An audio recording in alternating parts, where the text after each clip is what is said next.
Fala você, amigo ligado no Olho no Lance, eu sou Rafael Araújo e hoje nós trazemos aqui no nosso quadro Grandes Clássicos essa semana mais um jogão de bola envolvendo dessa vez dois clubes brasileiros novamente aí que disputaram recentemente, mais ou menos recentemente, né? 2012, nós vamos voltar ao ano de 2012, ao Campeonato Brasileiro daquele ano, para falar de um jogão de bola que aconteceu no Estádio Independência em Belo Horizonte, o confronto entre Atlético Mineiro Galo contra o Fluminense na época. É só o Atlético Mineiro de Ronaldinho Gaúcho e o Fluminense de Fred e companhia, na verdade.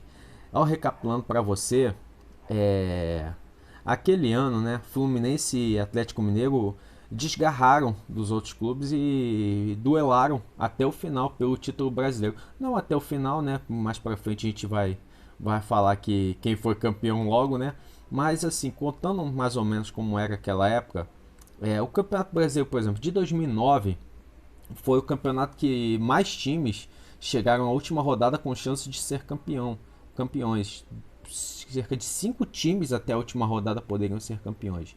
Mas depois disso acabou se criando uma cultura de uma coisa recorrente. Sempre dois times se desgarravam dos outros e brigavam até mais ou menos a última rodada.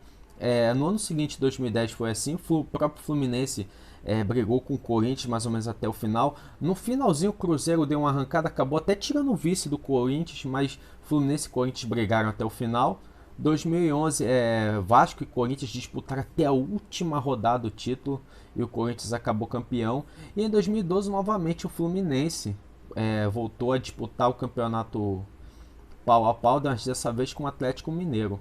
Eu vou começar falando aqui mais ou menos contextualizar como estava o Atlético Mineiro. O Atlético Mineiro 2010, antes de 2012, né, brigou para não cair, terminou em 13º lugar o campeonato de 2010.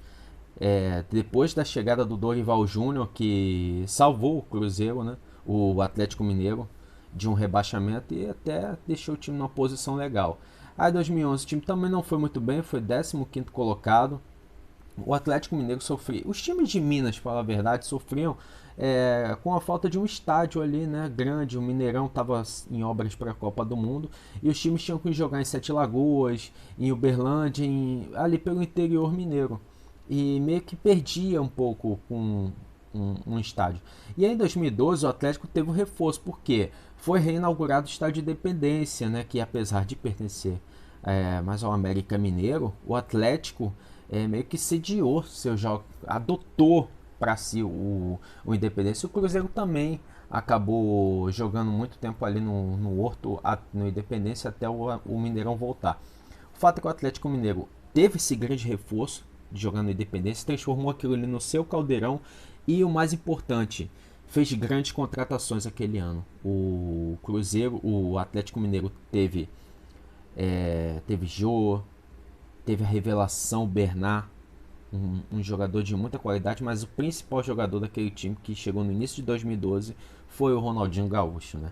O R10, que não era R10, era R49, né? Ele saiu do Flamengo meio que com divergências ali, atrasos de salário, e ele veio para o Atlético Mineiro e ali estava sendo montado um grande time ali que foi treinado pelo Cuca e desgarrou junto com o Fluminense, né? Vou falar aqui a escalação para você daquele Atlético Mineiro que brigava com o Fluminense pelo título. A escalação tinha o Victor no gol, Marcos Rocha na lateral direita, Léo Silva na zaga, Léo Silva, Leonardo Silva e Hever, né?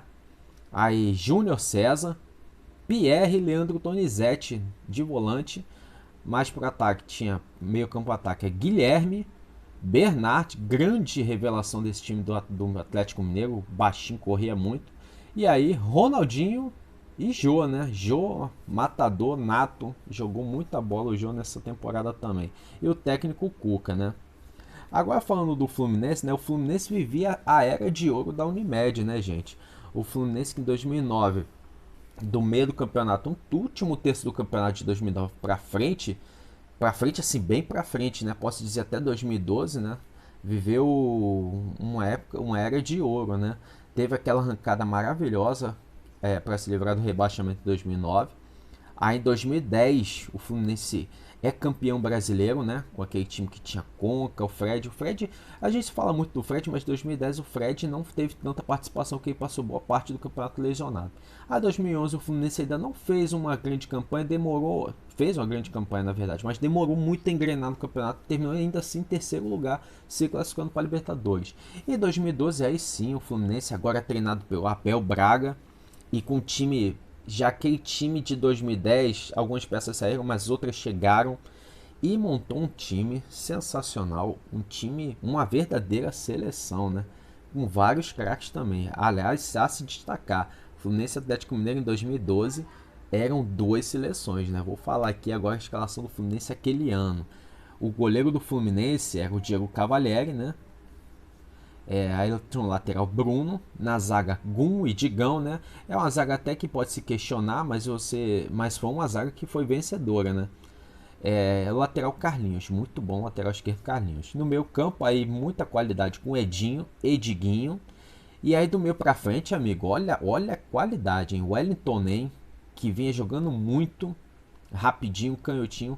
Só Deco que voltou da Europa, veio pro Fluminense jogando demais, deitou nesse Campeonato Brasileiro. E aí Thiago Neves, que vivia grande fase também, e na frente o Fred, né, meu amigo? Aí o Fred talvez vivendo o auge da sua carreira. Lembrando que o Fluminense ainda no decorrer desse jogo ainda entraram o Wagner e o Rafael Sobis. Olha quanta qualidade tinha esse time do Fluminense, né? E o técnico era o Abelão, o Abel Braga. O Fluminense tinha 9 pontos de vantagem até essa 32ª rodada. E o Atlético Mineiro, jogando em casa, tentaria diminuir essa vantagem para sonhar e tentar aí tirar 6 pontos nas últimas rodadas, né? E aí o jogo começa, Independência lotado, 20 mil e 96 mil pagantes, né? O Independência é aquele estádio que você não tem uma capacidade imensa, mas é uma caixa e é muita pressão. E na época tinha até aquela expressão, né? Caiu no horto, tá morto, né? Porque o Atlético Mineiro crescia demais jogando no Independência. E aí o jogo começa e não é diferente como era aquele Atlético Mineiro. O time foi pra frente, amassou o Fluminense, apesar do Fluminense ser o líder do campeonato, o time ficou muito acuado. O Atlético vai, ataca, bola na trave. Foi um festival de bolas na trave do Atlético Mineiro. Eles que tem uma falta para o Ronaldinho Gaúcho e que sai o gol, mais ou menos aos 20 minutos. Só que o gol é anulado. Por quê? O Leonardo Silva, na cobrança do Ronaldinho, ele meio que empurra a barreira para a bola passar. E aí o juiz marcou falta para o Fluminense e anulou esse gol. É interessante salientar, falar uma curiosidade aqui. A torcida do Atlético Mineiro começou a gritar vergonha, vergonha, como se fosse um lance, como se o juiz estivesse favorecendo o Fluminense. E foi algo que aconteceu várias vezes nesse campeonato. O torcedor do Atlético Mineiro sempre apontando o dedo, dizendo que o Fluminense era favorecido pela arbitragem, né? É aquela coisa, né, gente? Sempre vai ter erros e acertos, mas tem gente que acaba achando que é tudo planejado. Mas voltando ao jogo, né? O Atlético amassa, tenta marcar, mas não consegue no primeiro tempo e o jogo termina 0-0 na primeira etapa. E aí, amigo, no começo do segundo tempo, olha o que acontece. O Fred, eis que aparece o Fred, jogador de qualidade, rola para quem? O Wellington Nem, que vem de trás e toca rasteiro no canto do goleiro Vitor, abrindo o placar para o Fluminense, né? 1-0, silenciando o Horto. Mas aí, amigo, quem começa a aparecer? Ele, o bruxo, o Ronaldinho Gaúcho. Tem uma arrancada maravilhosa pelo meio, pelo intermediário, vem com liberdade e toca para a esquerda para quem o Jô fuzilar de perna esquerda, batendo cruzado alto para o gol e empatando para o Atlético Mineiro 1-1, né? Aí o Atlético Mineiro vai para cima e vai com tudo, pressionando bola na trave, aquela coisa. O Atlético Mineiro era um time que ia para cima sem medo mesmo. Os times do Cuca, quem conhece, são assim também, né? Mas aquele Atlético Mineiro era especial. O time foi para cima, o jogo vai caminhando. Eis que aos 36 minutos, o Bernard vai arrancando, o R10 toca para o Bernard que arranca e joga de cabeça para quem? Para Jô cutucar no canto contrário ao Diego Cavalieri, virando o jogo para o Atlético Mineiro. Atlético Mineiro 2-1. E aí você pensa, né? Acabou, né? Atlético Mineiro virou. Agora é só levar aí até o final. Aí, amigo, mas aí você não conta, você não pode duvidar de um time de qualidade como era aquele Fluminense. Em jogada pela esquerda do lateral Carlinhos, ele cruzou e quem aparece, amigo, o Fred, né, amigo? O Fred, como diz, o Fred vai te pegar. Fred empurrou para o fundo das redes, 2-2. Era aquele gol ali que meio que um cara de gol de título. Fred manda pro fundo das redes. E uma curiosidade nesse gol do Fluminense. Foi um centésimo gol do Fred com a camisa do Fluminense na carreira, né? Um gol muito especial. E aí, amigo, você acha o que, né? Pô, agora aquele banho de água fria. Mas aí, a bruxaria voltou. O Ronaldinho Gaúcho vem, me lança uma bola e aí o Leonardo Silva, zagueiro, né, foi lá para a área aos 47 minutos, quase lá no, não no segundo, mas no terceiro andar, e cutuca lá de cabeça para a rede do Fluminense, fazendo 3-2 aos 47 minutos do segundo tempo. Aí o Independência vem abaixo, a torcida do Galo fica louca, 3-2. E aí não dá tempo de muita coisa, né? O jogo acaba, 3-2 para o Atlético Mineiro, vantagem diminuída para 6 pontos e a esperança renovada, não é verdade? Um jogão. Só que não adiantou muita coisa, né? Jogo finalizado. Mais para frente o Atlético não conseguiu alcançar o Fluminense. O Fluminense terminou como campeão daquele campeonato em 2012, né? Num jogo contra o Palmeiras mais para frente. O Fluminense 2000, meio que encerrou um ciclo, né? Porque 2013, no ano seguinte, o Fluminense foi campeão em 2012 e em 2013 o Fluminense não foi bem na Libertadores e também não foi bem no Carioca em nenhum campeonato. E o pior, o Fluminense foi rebaixado em campo, né? E com muitos jogadores campeão que foram campeões em 2012. O Fluminense foi rebaixado em 2013 no campo, porém conseguiu, devido ao caso Everton, né, aquele caso imbróglio com a Portuguesa, acabou fugindo, escapou, recorreu no STJD lá por causa do Everton, de uma escalação irregular de jogador da Portuguesa, e conseguiu se salvar, conseguiu se manter na primeira divisão.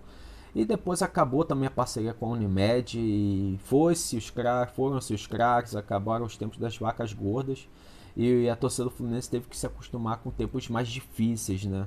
Teve que apostar mais na base aí e vem sendo assim mais ou menos até hoje. E o Atlético Mineiro de 2012, né?